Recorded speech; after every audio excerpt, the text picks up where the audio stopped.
Los 3 puntitos para reflexionar con nuestro obispo. Domingo 1, Cuaresma, ciclo B, 18 de febrero de 2018. Primera lectura, Génesis 9, 8 al 15, Salmo 24, 4, 5b, 6.7b, 9. Segunda lectura, 1p 3, 18 al 22, Evangelio Marcos 1, del 12 al 15. Una vez más estamos comenzando el santo tiempo de la Cuaresma, tiempo de gracia y conversión, tiempo propicio para dejarse reconciliar con el Señor. Como todos los años, el primer domingo nos presenta el relato de las tentaciones del Señor en el desierto.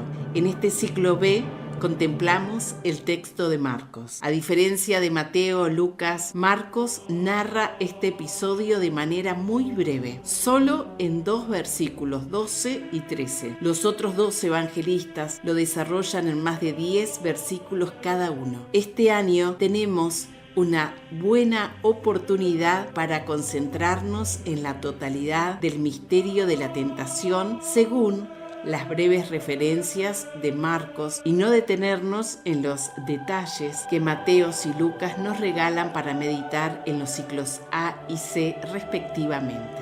Propongo entonces 5 aclaraciones catequísticas y 3 puntos para reflexionar y orar con el Señor, dice nuestro obispo Gabriel Mestre. 5 aclaraciones catequísticas. 1. Diferenciar la tentación de la prueba. La tentación es una seducción directa o indirecta del diablo o Satanás que busca apartarnos del camino de Dios. La prueba es alguna dificultad o cruz que el Señor permite en nuestra vida, pero no para apartarnos de su camino, lo que sí hace la tentación, sino para fortalecernos en nuestro itinerario de fe.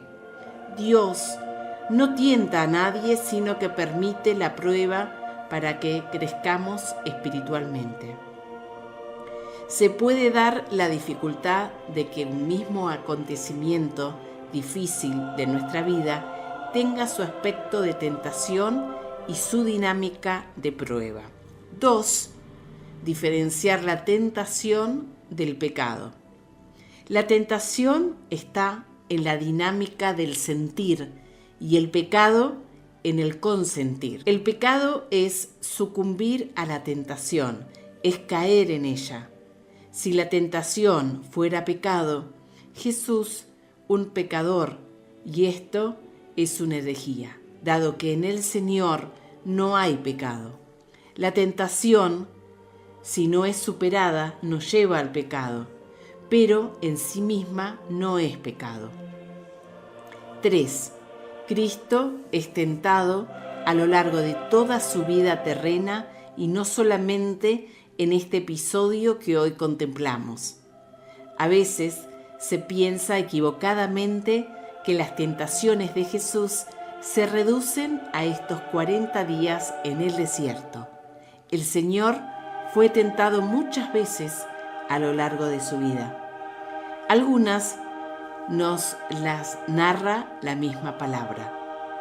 Cuando lo quieran proclamar rey porque realiza muchos signos, cf. Juan 6:15. Cuando lo quieran apartar del camino de la cruz, cf. Mateo 16:21, 23. Cuando le piden que baje de la cruz para creer, cf. Marcos 15, 29, 32.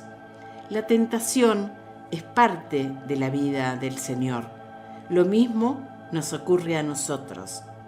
En todas las etapas, incluso en la madurez humana y espiritual, la tentación está presente, hasta el último suspiro de nuestra vida.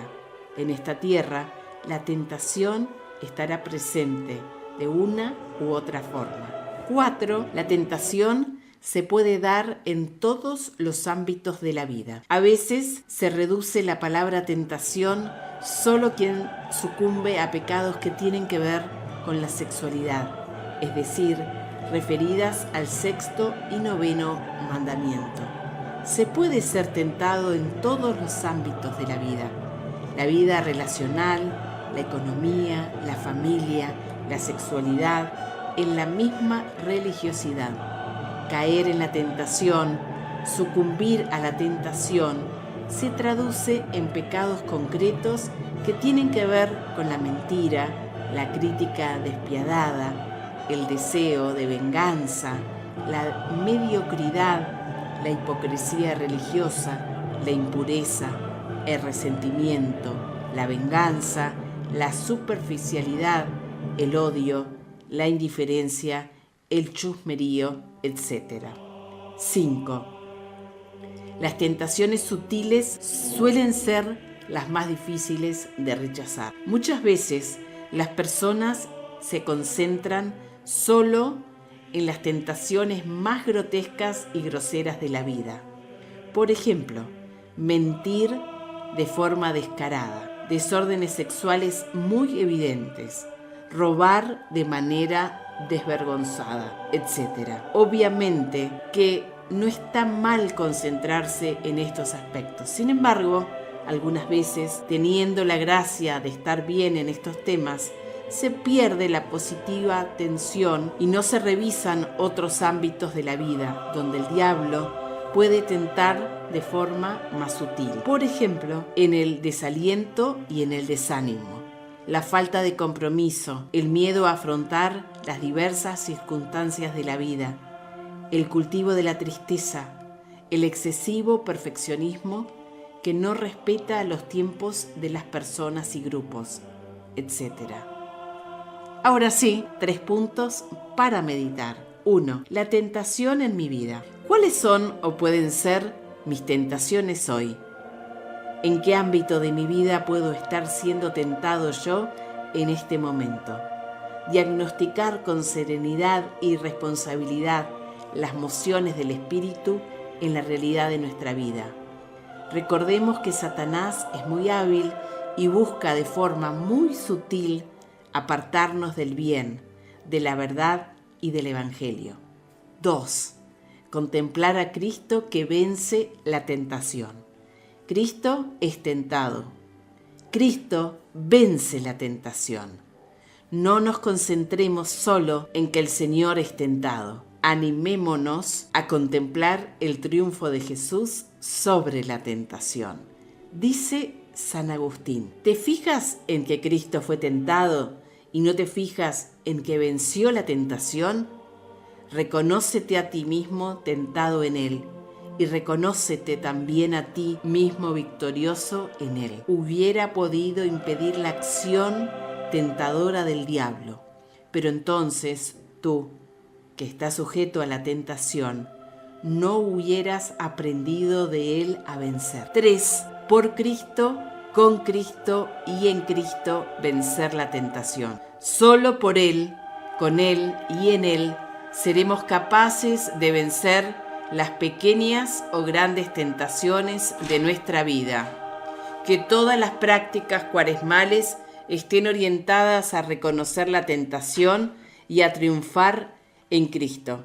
Cada misa, la confesión sacramental, cada Vía Crucis, la abstinencia, el ayuno y toda otra práctica religiosa de este tiempo debe unirnos profundamente a Cristo. Que el ejemplo de Cristo y sobre todo la gracia del Señor sean impulso para vencer las tentaciones de nuestros caminos. Varias preguntas para reflexionar. 1. ¿Capto el concepto de tentación? ¿Lo diferencio de la prueba que Dios permite en la vida para fortalecer el camino de fe de sus discípulos? ¿Descubro que la tentación viene de Satanás y busca apartar realmente del camino de Dios? ¿Entiendo que la tentación se puede dar en cualquier ámbito de la vida? 2. ¿Dónde experimento con más claridad la tentación en mi vida hoy? ¿En qué ámbitos? ¿En qué situaciones? Pensar en la familia, los amigos, los grupos parroquiales y de movimientos, el ámbito laboral y o estudiantil, el barrio o el edificio, los lugares de descanso y esparcimiento. 3. Doy gracias a Dios por su triunfo sobre el mal y el pecado venciendo la tentación. ¿Busco unirme a Cristo para vencer la tentación? ¿Encuentro en la gracia del Señor la fuerza necesaria para vencer toda tentación? No nos dejes caer en la tentación. Mateo 6:13. Hasta ahora, ustedes no tuvieron tentaciones que superen sus fuerzas humanas. Dios es fiel y Él no permitirá que sean tentados más allá de sus fuerzas. Al contrario, en el momento de la tentación les dará el medio de liberarse de ella y los ayudará a soportarlo. 1 Corintios 10:13. Hermanos, si alguien es sorprendido en alguna falta, ustedes, los que están animados por el Espíritu, corríjanlo con dulzura. Piensa que también tú puedes ser tentado. Gal 6:1.